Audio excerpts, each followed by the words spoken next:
Hi, folks. This is Dr. Kat Schreier, founder of WaterCitizen.com, host of The Water Show, and we are here for the Water Show Special Edition.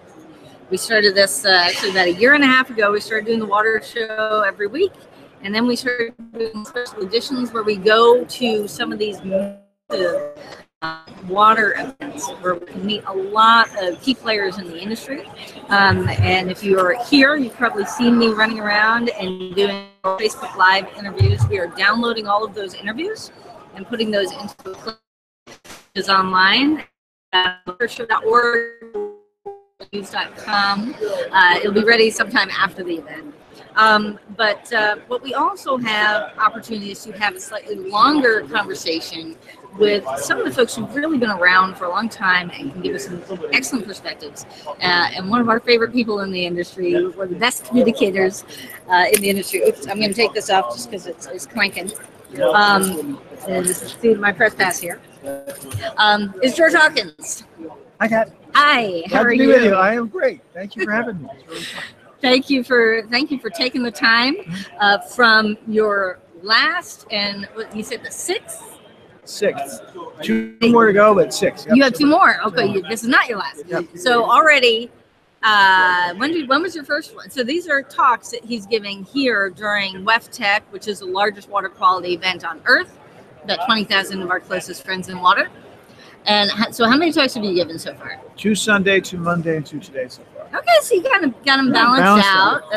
You know, I've always found that when I gave 2 talks at the same conference, one always kind of won out, and I'd be more prepared for one than the other. Now, so what are the topics that you talked about Sunday, and what groups, and then Monday and then Tuesday? Sunday was mostly focused on practical approaches to innovation. It was 2 different talks, but similar themes.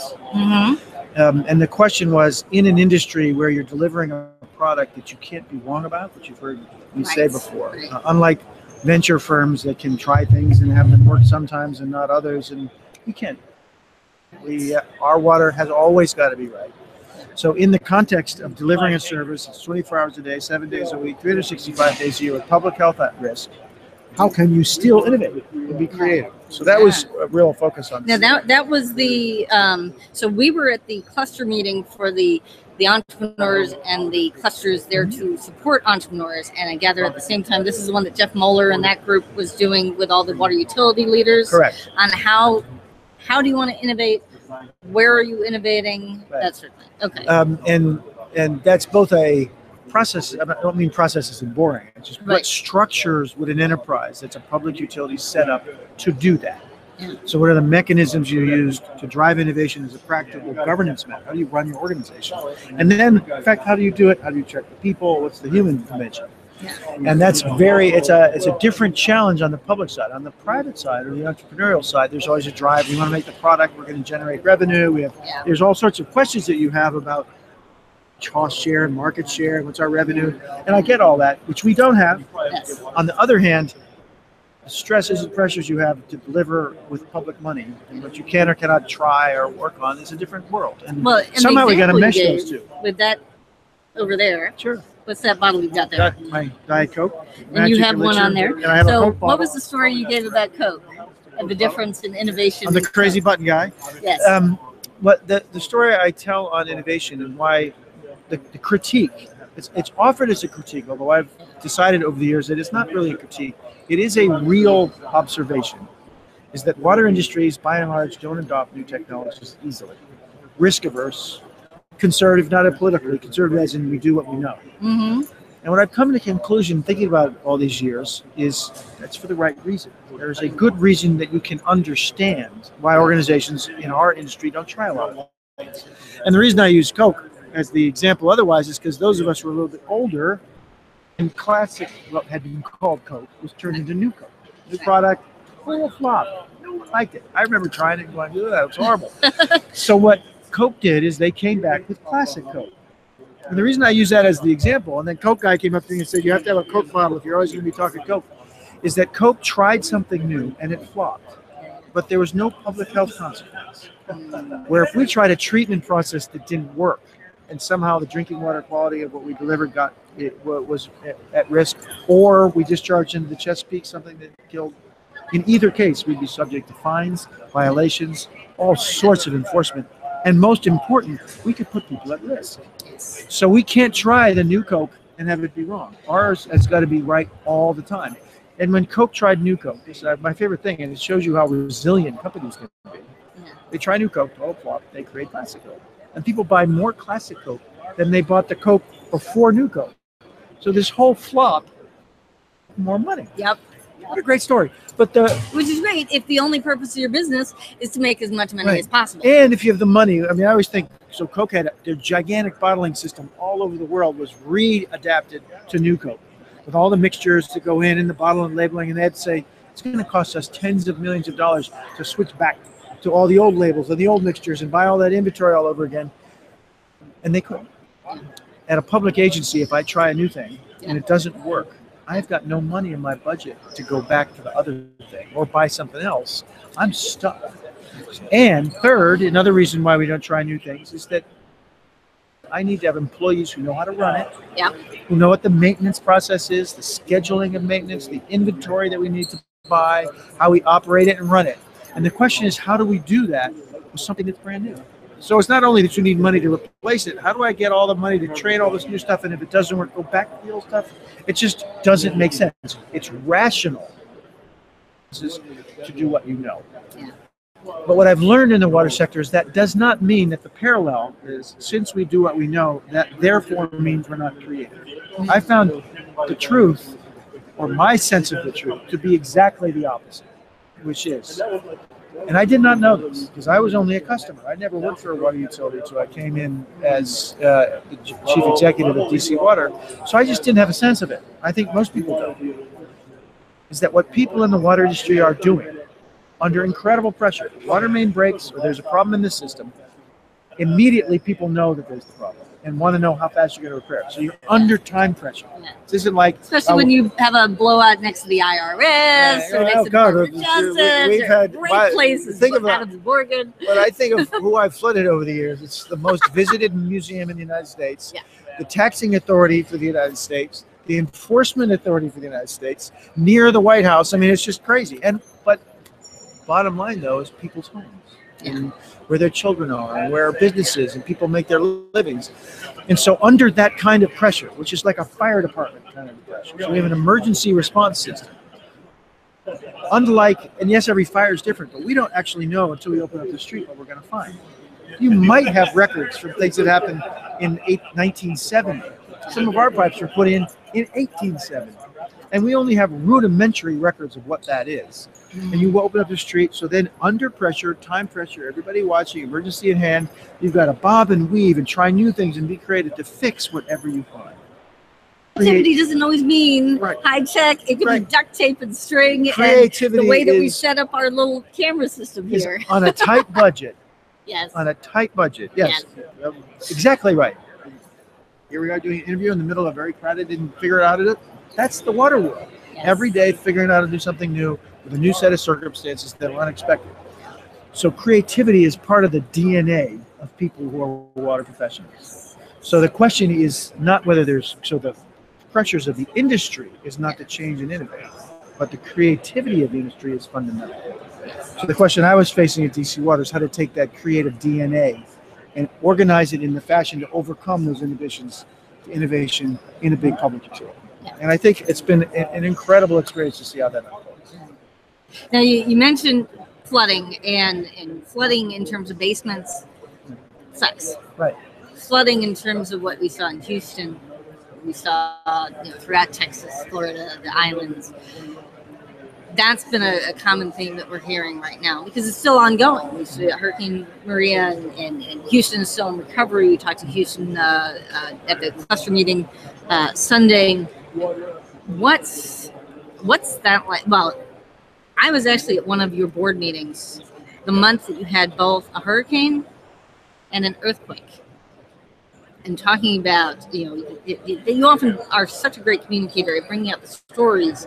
That part of the story in a disaster like that is the heroism. More of that, they're not just nameless, faceless people here. These are 20,000 human lives, individuals here at WEFTEC. So what is the role of what do you do when you're in one of those emergency situations? Well, there's a number of factors that I've learned about emergency response and the people who do it. And unfortunately, in our field, although we're trying to change this because it's all about communication, is we really do have a parallel fire department. And it's not the same thing as a house burning down, although it happens more often. We don't have 450 fires in Washington, D.C. every year. We have 450 water main breaks, Wow. and sometimes more. We'll have a month in the winter when it gets cold, and that's when the pipes are under most stress. We'll have 160 in a month. We'll be deploying to 4 or 5, and when that emergency hits, and there's water pumping out on the road, in the winter it's turning to ice, it's causing traffic problems. A parent doesn't have the toilet doesn't flush, they can't cook for their children. That's not quite the level of a fire, but it's a real emergency to that folk. Yeah. And our folks deploy. Now, God bless fire department and police. I don't mean to say anything other than they're amazing, but most people know they're amazing. It's like we all admire fire department people because we know what they do. Most people have never thought of the parallel emergency response of what water professionals do. That's one hand, and they're really amazing what they do.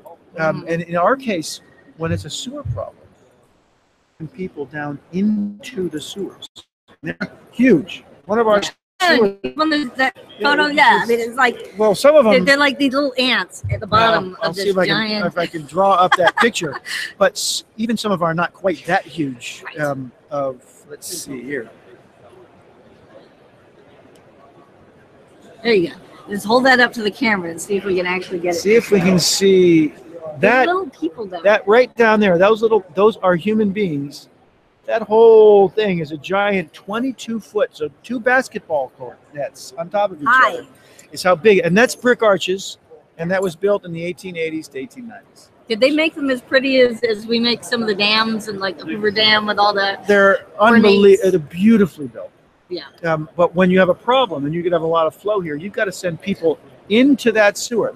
You can't see them, but those little things right there, those are human beings. They're like tiny.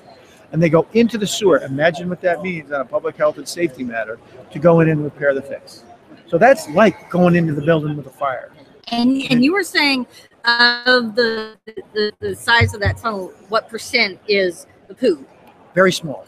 And so what I just showed you is a 22-foot brick arch, beautifully bricks. They're like you'd make on the side of a building, brick arch sewer, and it's semicircular shape. There's 2 level on this edge which are tilted down, so any flow will go into the center trough. You can walk along the side, although you have to be careful because it's tilted. The sewage that's connected to that pipe only goes in that center trough. The entire rest of that mammoth thing is all for stormwater. In the part of our city where the sewers back in 1880s, 1870s, 1860s were called combined sewers. Yes. So they combine stormwater, the flow. You walk down the street in a storm. You all there listening? You go down the street in a storm. You look at the water going in the storm drain. Have you ever wondered where it's going? Well, in parts of Washington, D.C. and 755 other cities in the country, mostly East and Midwest, San Francisco, but most Western cities were built later than this technology. It's not used this way anymore. But it's called a combined sewer because it combines that sewage that's in that little channel, and then the whole rest of it is all stormwater. And sometimes, despite the scale of that size, and twice, 3 times the size of a person, it fills. And when it fills, flooding. I mean, we've talked about how much flooding there was and how much rain landed on Houston during the hurricane. You know, when you have a big rain event, it's a lot of water. Well, one of the realities, and this is something I often will tell people we serve in public meetings, is it almost doesn't matter. Because their question is, why did it back up into our house, in our basement? Or why did our streets flood? And isn't that a mixture of sewage and rainwater? Yes, that is what it is. And that is terrible. I'm not happy about that. And they're like, well, why didn't you fix that? And my answer is, well, we can do certain things. We're the largest public works project in Washington, D.C. right now is giant tunnels, which are adding more capacity. So yeah, that big thing, now 100 feet below, 10 stories under it, we're building another huge one. So after that thing fills up, it'll go down and fill up a second huge one. But when you get 50 inches of rain, which is what Houston got, it will fill 50 of those. I mean, it's there. You cannot build yourself out of a storm that's too big. And these are giant systems that were built when DC was all farmland. Right. When you could just open up the ground and put these in there, now, as opposed to there's buildings everywhere. Buildings everywhere, roads everywhere, incredible traffic. And that's a very interesting. So we know that we can do better and are. to handle some storms, but there is going to be a bigger storm that's going to come along. No matter what you build, you can't handle. And that's when it gets over to a parallel question of, well, that means we have to build differently. So we're building a new headquarters right on the Anacostia River, and we're building it, but in mind. So 250-year flood. So if a 250-year flood happens, it will have no consequence to that building because everything's been designed presuming a level of tidal flow that a 250-year flood. Now we could have a 500-year flood. Again, or we build a 500 and have a 1,000-year flood. It doesn't. There's always the risk that no matter what you build to, there's going to be a bigger storm. But the real truth is all of us have got to be including that kind of resilience planning into everything we build or refurbish. So what it used to be for water and sewer, stormwater is pipes. Now it's everything. It's how buildings are built. It's how streets are built. It's all the green elements that we build in a city that can absorb rain. That's now part of this system. And we're going to need all of it. Not any one piece. We're going to need every bit of it. Yeah. And you were telling a story at lunch about how initially those pipes were only for stormwater. There was no poo in those pipes at all until when? So it's a story, one of my favorite stories. It's highlighting a gentleman named Jon Snow. From Game of Thrones. The guy from Game of Thrones, although same name. And he was a water professional in essence, public health professional, focusing ultimately on water in London, 1850s. London, the largest city in Earth at that time. And there's a book called The Ghost Map, which I recommend to everyone reading the first chapter because it's the story of how a several million person city with no sewers handled all of the waste and the poo. And it wasn't just humans. Everything was delivered by horse. There were millions of horses in London taking everything everywhere, and they were adding it, and it was everywhere. Horses like to poop. Yeah. They leave lots of poop. And you think about the... where's that poo go? The air was so dirty and so smelly, it was called miasma. And cholera was one of the most virulent killers of people. Tens of thousands of people at a time would die from cholera. And everyone thought it was the air. Jon Snow took a map and he started walking around London and plotting at his own personal risk. Esri, folks, this is the very first GIS map of water type. Very famous map. It's in the Smithsonian, I believe. I know it's one of the big museums. And he plotted where the cholera cases, and just using scientific method. Well, if 20 cholera cases are on this street, and none are on the street right next to it, how come? If it were air, the whole area. And he then would track it, and he tracked it in one particular case to a particular drinking water fountain. Right. That had contamination, a well that had contaminated, and he said, it's in there. Yeah. And at first he was vilified. But he went against the conventional wisdom, but he stuck to the analysis, just like good people do in industries like ours, and ultimately won the day. And that's when big sewers start to get built across the world for sewage. Turns out that sewers originally were to track and channel rivers. Where you wanted to build, you didn't want the river over. Well, you put it in a beautifully built, and it was a clean sewer. There's a phrase for it in England I don't remember, but they were something like clean sewer. Yeah. And that is what they were. And the original notion of building extra ones and connecting waste in it was a real controversy. Yeah. But within a generation, it flipped. So if you had 150 years ago, you said sewer, that would be channelized rivers that are clean. Right. Then 50 years later, you can walk through it. Yeah, I remember. In my family. We actually had relatives who were in the underground fighting Nazis. Right. And they used the sewers as a means of transportation around the city when you had the Nazis controlled up top. Well, God bless them for that. And it's an interesting question today of we have all this interconnections in cities. How might we use it for other things? Good point. Right. And every single superhero movie has at least one fight down in the sewers. The arc and a storm and all that flow, which does in fact happen. Right. But the sewers that we have, the big sewer systems and the combined, where it's stormwater and sewage in Washington, D.C. were built, 1880s, 1890s. And in that era, and going back to the Civil War, most of what we now know as D.C. was farmland. And all that is now built on, connected to the same sewer. So what was going on at that period in Washington, D.C.? Well, the biggest, we have water mains. I got a kick. We had a water main break. This is the creativity of the team again. on MacArthur Boulevard, one of the main thoroughfares. And MacArthur Boulevard is right south of our main drinking water plant. So there was 4 water mains under that street. We don't usually have 4, we usually have 1. But we had 4 because it was radiating from the treatment plant out into the city. And the water main that had broken was a huge 40-inch transmission main. That's big. Most water mains are 8 inches, maybe 6 inches, sometimes 10. So the mains are for the drinking water, as opposed to sewers. The sewers are bigger and deeper. Yes. This was a main that had broken right at the same time the sewers were being built. So this was one of the original era, and what stamped on it was Captain Miggs, because he was the engineer who worked on it. And Captain Miggs becomes the quartermaster general in the Civil War after he put that in the ground. It was 1850s. And we have sewers from that area. And the reason that our sewers are so old is, when does Washington, D.C. grow as a city to need all that infrastructure? The Civil War. Yes. Government cities grow in wars. And in the Civil War, that's just when Jon Snow figures out that sewers need to be built, because that's where cholera comes from. So that was the big innovation. When you went to West Tech, they said the big innovation in wastewater is sewers. You got to have poo in your sewers. Right, and that was quite a change. Yes. And the irony is that today we have those same sewers, same exact sewers in operation today. So now we're talking about, when people say CSOs, well, every once in a while, whenever we do an interview and somebody throws out an acronym, I say, what's that mean? That's an old city, so it's going to be a city that has a history. That's combined sewer, and combined sewer overflow is because when all that stormwater goes in, it fills the pipe and overflows, including the little bit poo down at the bottom. Right, and when it flows, it's everything mixed together. Right. So the problem is that's poo and everything else, and the stuff coming off the street's not that clean either. Exactly. We don't have as much force manure as we did. But that's one of the reasons why you see all the stencils.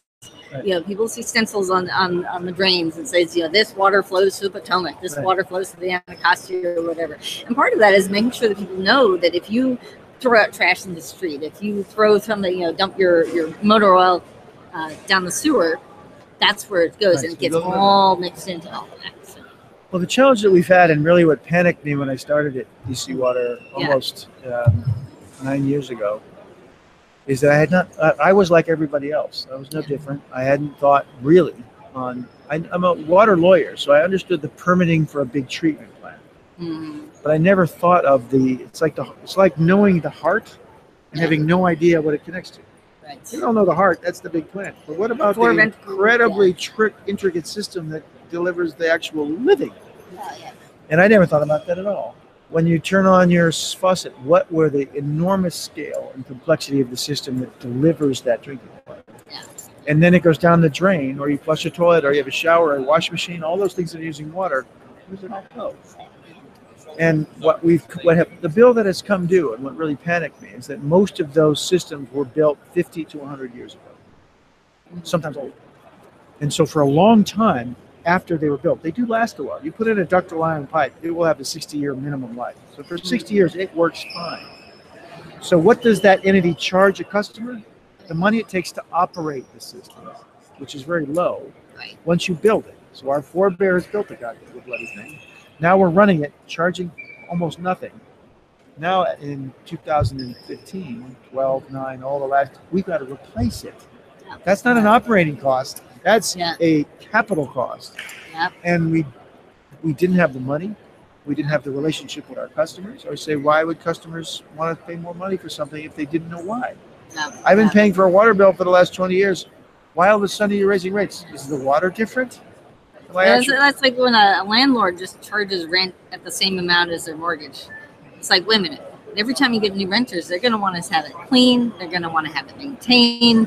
You got to build that in. You got to build money for the next time you need your boiler or your HVAC or your roof. All those things have to be built in each year a little bit to fix it. And we have none of that. And most utilities, public or private, don't have that. So what it does mean is, in real time, going to your ratepayer, it's because that pipe that delivers to you is old, and most ratepayers are like, what? And they've never thought about it before. And just saying what I said, that old pipe needs to be replaced, that means I have a relationship with the customer to say it to them. Relationship with them. We're ever get a forum to make my pitch. Well, and DC Wassa did not have that at all. Have it the way we needed it. And that wasn't unusual. A virtue, well, at least a characteristic that has virtue associated with it, even though I think it was a mistake, is the sense of the industry that we do this and nobody thinks about it. How cool is that? That people can go up and turn the water on in a spigot and not wonder where it came from. That's because we're so good at it. And it goes down the drain. But they started doing the underground no more and talking about green infrastructure. And I'm saying, it's not just the pipes that have to be underground no more. It's the people that have to be underground no more. They have to know how to communicate. And that's what we do at Water Citizen. Right. You're exactly right. And you've been very helpful for years on this. And I salute you for that, because we need it all. We need to communicate with people. My view is that no one should want to pay or should pay more rates unless they know why. Yeah. It's their money. They earned it. Yeah. They pay for this, but they should only pay for it if we have made the case to them as to why that's a good investment in their money. So doing a survey that says, do you want to pay more for your water? They're going to say, no. Right. Unless you say, if you got this, if you got that, would you pay more under those circumstances? And that has really meant, and that's what scared me. Yes. When I came into DC Water, I was panicked because I did not, it seemed like we had this insurmountable financial need, regulatory obligations. These big tunnels I mentioned, that's a $3 billion project that's mandated. Mm-hmm. If you do the mandated work because you can't raise more money, guess what you do? You have to find that by cutting everything else. So your operating system gets worse because you rob from it to do mandated regulatory work. We didn't have a good relationship with our customer. If we didn't have a good relationship with our customer, how are we supposed to raise the money to do the first two things? And your relationship with the EPA to get them to allow you to include some of the green infrastructure and what's been fascinating to me is that as bleak as those days were, and I always call that the fist coming at me, is how wonderful the 8 years have been since. And it's not that we have solved everything or that we don't have problems. Every organization has things it still needs to do, and there's a lot of things we need to do better. But we have essentially turned around the enterprise. And what I didn't do is change the technologies, change the technical skill, because I don't have those. But the idea that we're going to build a relationship with a customer and we're going to put in place the systems in order to make the case that we should deserve your support as a ratepayer, to put in place the system so that the people who do know what the innovations are can do them. Mm-hmm. That's what they know. I just have to be able to make the playing field upon which that can happen. Yeah. And it's been incredible to me to see that unfold. It's been really, really fun.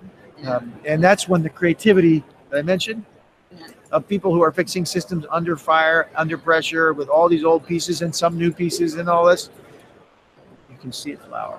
And it's been a privilege for me to be part of watching public sector folks be creative and thoughtful, and we therefore have gotten every rate increase that we've asked for. Mm-hmm. We've more than doubled our rates. I don't say that happily because we needed the money, but without that, we could not have improved the big pipes and the water mains and the treatment plants and all the things you've got to do.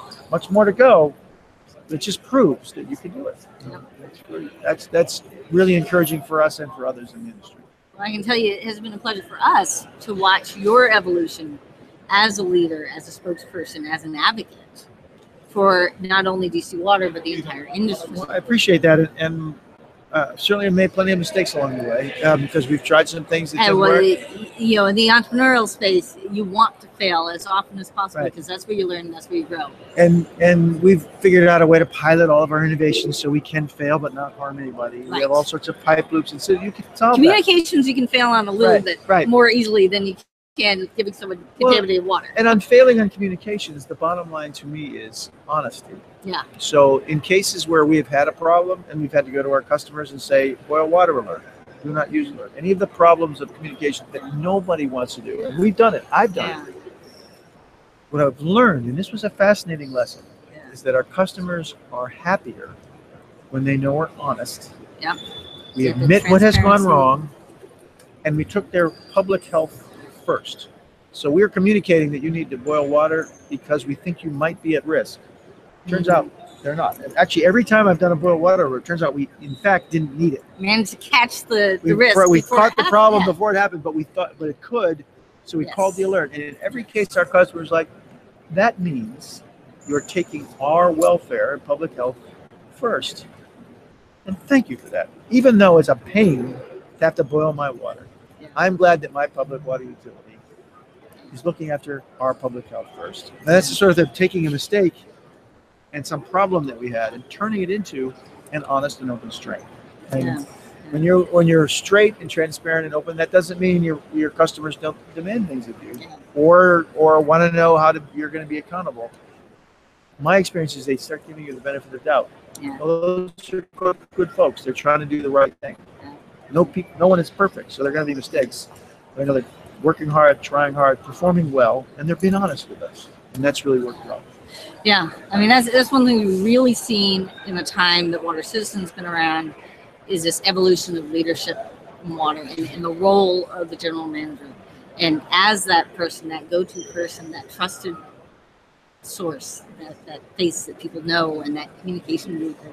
I tell you, my first encounter with you before we even met, I started this. I'd left a big environmental consulting firm, moved back to DC, hung my shingle as WaterCat Consulting, was doing all these things with innovation and aquifer storage and water energy nexus, and wherever there was something new, the very first thing was, can you organize a workshop or a 3-day a series or something. It was always about communication, education, and outreach, and that was all I was spending my time on, was doing communication, education, and outreach. And one of those was with the DC Water Resources Research Institute.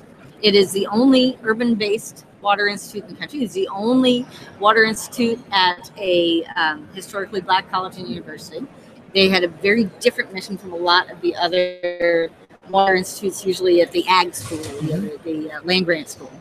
And part of the role of the water institutes is to do public education, which they were just rebuilding at the time. You had just moved over from the regulatory agency in DC, which was fairly new, to DC Water, or DC WASA. Right.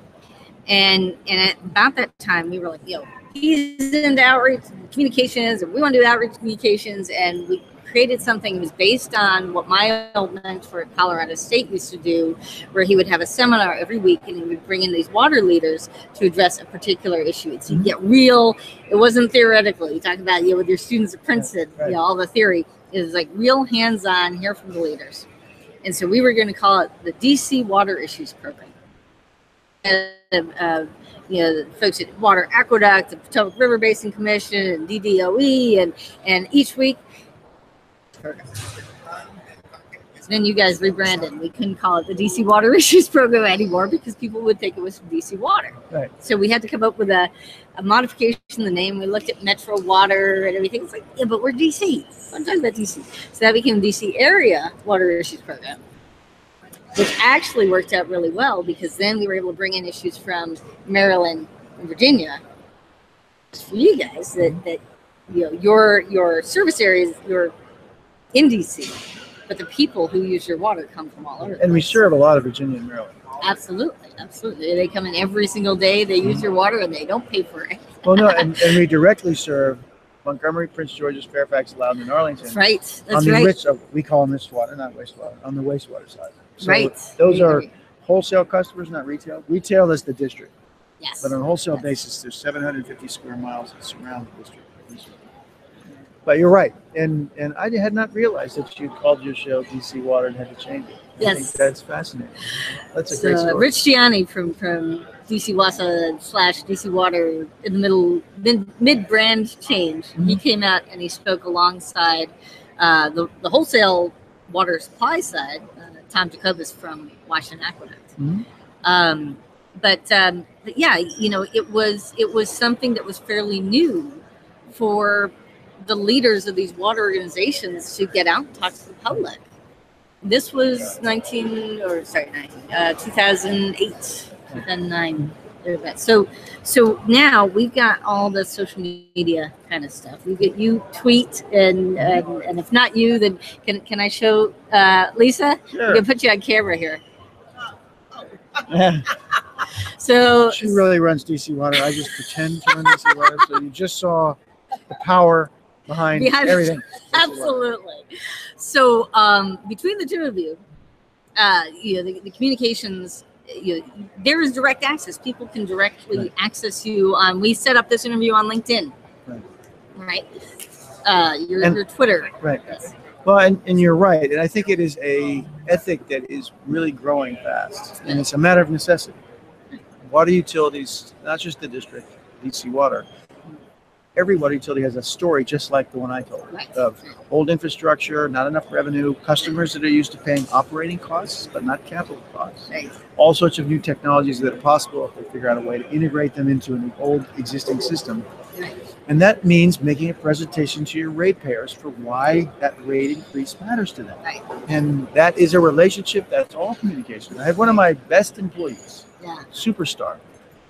He came to me just recently as I had announced I was planning to step down. He says, I got to tell you, I finally, when you first came, he'd been a veteran, really smart, one of our very best engineers. In fact, he's here at WebTech. He said, you were hiring these external affairs people. And I thought, that's the wrong people. We should be hiring more engineers, scientists. And then 5 years later, I was trying to do something new. And the Washington Post wrote a positive story about it. And when we presented to the public, they'd already heard about it. He said, and I got it. Yeah. That communication is not a soft skill. Maybe it's a soft skill, but it's not something that's a sideline. Yeah. It's the foundation upon which everything else is built. You cannot generate revenue from customers. You cannot explain to them what's happening when there's a problem so they understand and know it. You can't tell them about you're going to tear up their street for a project. All of those things to go positively requires a relationship with a customer. And relationships are built on communication. It's as simple as that. And so people don't have relationships with a nameless, faceless utility. They don't have a relationship with DC Wasa or DC Water. They have a relationship with George Hawkins. They have a relationship with Ricciani. They have a relationship with the people. And a big institution that's just that is easy to dislike. Yeah. But when I came in, if someone's mad at us, you're mad at me. I'll come to your meeting and I'll talk to you. And that doesn't mean we haven't made a mistake. Right. But we're not bad people. We're just like you. We're trying to figure this out. Where if it's and that's why we do interviews. We try to humanize the industry. And you've done a really, really good job on that front because there's a lot of people like that. Yes. And I think what you have been talking about and leading with what you're doing is in fact what's transforming in the water industry. More and more of my compatriots are really good communicators and are being hired to be good communicators because everyone understands how vital that link is to everybody we serve. And especially in time of crisis, I mean, one of the things we saw that really jumped out at us in Hurricane Harvey is when Clarence Whitwer from Corpus Christi started sending out every single day a picture and a short story about what his team was doing, how they were responding to the storm, and his family, his kids, his home was being flooded. All of his staff, their homes were being flooded. When we talked to Marcia St. Martin about her experiences with Katrina, who was head of New Orleans Water and Sewer during Katrina, people didn't know that her home and all her staff's home were flooded. They were living in trailers, and they were focused not on saving their homes, but on keeping the city going. But in Corpus Christi, people knew that he was there and his people were there focusing on the water, not their homes. He's one of our stars in the industry, even though he's been around it a lot longer than I have. Yeah. He's really picked up on this and taken and run with it. Yes. I know him, and he's amazing. And it's right that he does that, but in my view, it's absolute necessity. Yeah. Is that if you don't do that, we're all at risk. Because your customers won't support you, they won't understand what's going on, they won't know the level of your response, and that's fatal. Yeah. Because again, people will not. Why would they? Yes. And so, yes, that what your whole approach of water citizen and communication in water is what is transforming the industry. And from that basis, creativity, innovation, funding, new revenue sources, all of that comes from that communication foundation. Well, and we're only a conduit. We're providing you guys with a platform, but you guys have to learn how to communicate. Absolutely. And that's something that is in your future as a coach. Okay, so you have announced that this is it. This is your swan song. This is you're getting the end of an era with DC Water. Yes. So when is that going to occur? I'm stepping down from DC Water at the end of December. This is 2017. Okay. And my plan is in part to stay still involved. Yeah. This will all be depending on the board and my successor.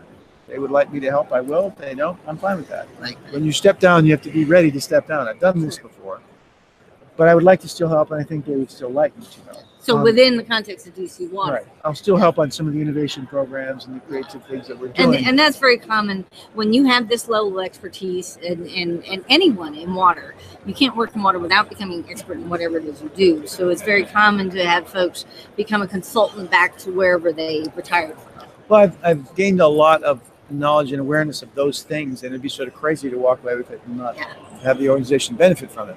But the other issue to me, and one of the most compelling questions, is how to help other water authorities, particularly those that are smaller and distressed. Because I've spent a lot of time going around the country speaking to audiences. Yes. I know, because I see you in many of those events. Yeah. And most of the water professionals that I meet that aren't from the big folks, Chicago's awesome, San Francisco's awesome, but they're big, they have scale, they can hire. It's these smaller utilities, sometimes distressed communities, they're just holding on. And they're such good people. They're just as good. They're just as creative. All the traits I've said about, they've got it. But they're so close to the margin that it's much harder to have the capacity. And they maybe have one person at Left Tech as opposed to the 20 or 2 or how many we've got here. And their cities have more than we do. And the question is how to help them. Yeah. And I don't exactly know the answer to that yet in all the details, but I'm excited to see how it all unfolds. But part of it is to provide some advice and coaching, which is really my job at DC Water. There's very few times that I exercise the power of, I do signed procurements, but that's when other people have finished it. We're going to do this instead of that, and I have spoken. That doesn't actually happen all that often. And in my view, when that does happen, it usually is a mistake or a problem. If the team hasn't figured out where they're going and sort of ends up there without me having to say, no, we're not doing that, we're doing this. That means they're in disagreement. And it doesn't happen very often. But sometimes I have to add a little nudge or a little comment, or how about that? If you look at it that way, everything's fine, calm down. It's all the notion of a coach. I'm not on the field. I'm coaching the players on the field. But if I do that well, the team can really play. And the question is, how might I be able to do what I've learned on that, particularly coming from the perspective of communication, external audiences, internal audiences, and innovation, and help some of my compatriots all dedicated and just stressed and hard pressed. That's when I help them. Well, we're very excited to see what you have coming, and there's a book coming down the line. I plan to write a book. The working title is Moonshot, which is like I should write it by tomorrow because I forget things so fast. But Moonshot, the reason I'm using that as the title is that when I started this job, the idea that we could do some things we've done, I thought was a moonshot. Yeah. I did not know how good the people at DC Water were. So I just didn't know how well they were. I didn't know that we could recruit. Now we got this. I think of it as a jazz band as opposed to a symphony. Yes. Because a jazz band has got to play. Everyone's got to play together, right on note. Yet each player who stands up has got to be able to improvise. So it's this combination of a team and improvisation, with me just sort of picking out. Drawing in, you're facilitating. You're not a lecturer. You're not directing. You're facilitating. You're holding that space. And I've had the greatest jazz band ever. I mean, they have been wonderful. But so we have achieved a lot. Not all. There's more we can do, and there's areas we have challenges. But a lot of the moonshot we hit. And the question is, what really infuriates me often is how easy it's been to criticize public agencies. I've not seen that at DC Water. I haven't seen that in any of the agencies I've worked on. Yeah. And the moonshot is, what's our story? What did we do? What did we do wrong? What did we do right? How did we do it? How can I learn from this 8 years of incredibly intensive effort, and maybe have some pointers to help some other organizations achieve their own moonshots? I tell you, I know we got to wrap up soon, but I tell you, one of the areas that has been kind of infuriating for me has been, historically, the communication staff within a lot of the water agencies have been a blocker. Right. I don't want to use the first term of that, but they, they're guarding, and they're telling the staff, don't talk to the press. You have to go through us. So you end up talking to some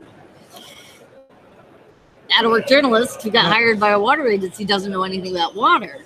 They just know that they got to scare the people in the agency not to talk to the media. as opposed to training people how to talk to media. And I don't mean like how to like give out a bunch of fluff that doesn't say anything, how to really convey, how to educate, how to use the media as that conveyance mechanism, and talk to them in a way that is really effective so that they can help you get your message out to a much broader audience.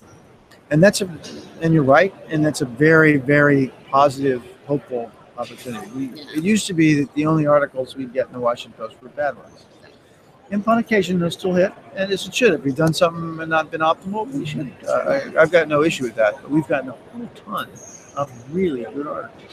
As I say, above the fold, front page, 81, boom, about our tunnel, things that you would like never have thought about before. Because and communications people will see the media as friends as opposed to enemies. Right, and I think of them as friends, yes, most of the time, but they want to tell what I same media is that most media people I've found, not all, but most want to say what was true. They want to tell a story that's meaningful.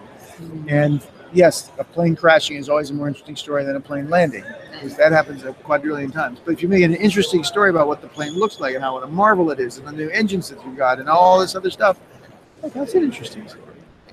And that's what we've been able to do, and it's been really good for us because that's the public sees, and now they have a sense of who we are that's positive. And that all flows back into our ability to serve the same people with this life-giving resource. Well, like I said, I'm very excited to see what's coming down the pike for you to go beyond your focus on DC Water to serving the whole water industry.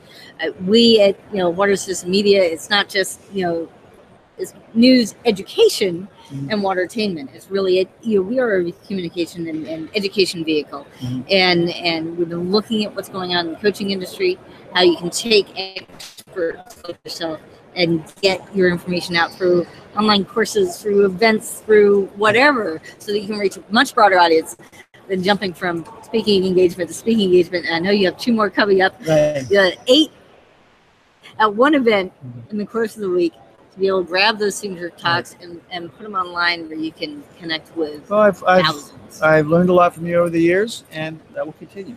Because as we see what unfolds next, I'd like to do more of that on the front side. And so much more to learn. And by the way, it's one of my favorite things in life, is learning things. So. Well, good. Well, we have a lot more to learn from you, and thank you for all your service to DC Water. My pleasure. It's been a privilege. And to the industry from this platform that you've had as head of one of the largest water utilities, water and wastewater. Yep. So you've been big on both sides. And all you've done for innovation, and you're just getting started. Yes. So this is not goodbye. This is much more down the road. We'll meet again. And folks, thanks for sticking with us. And this is one of our feature interviews for our coverage of WEFTEC this week, talking about innovation, talking about leadership, all of it wrapped up in one because we believe water is sexy. Awesome. Thanks so much. Great. All right. Thanks, George. Take care.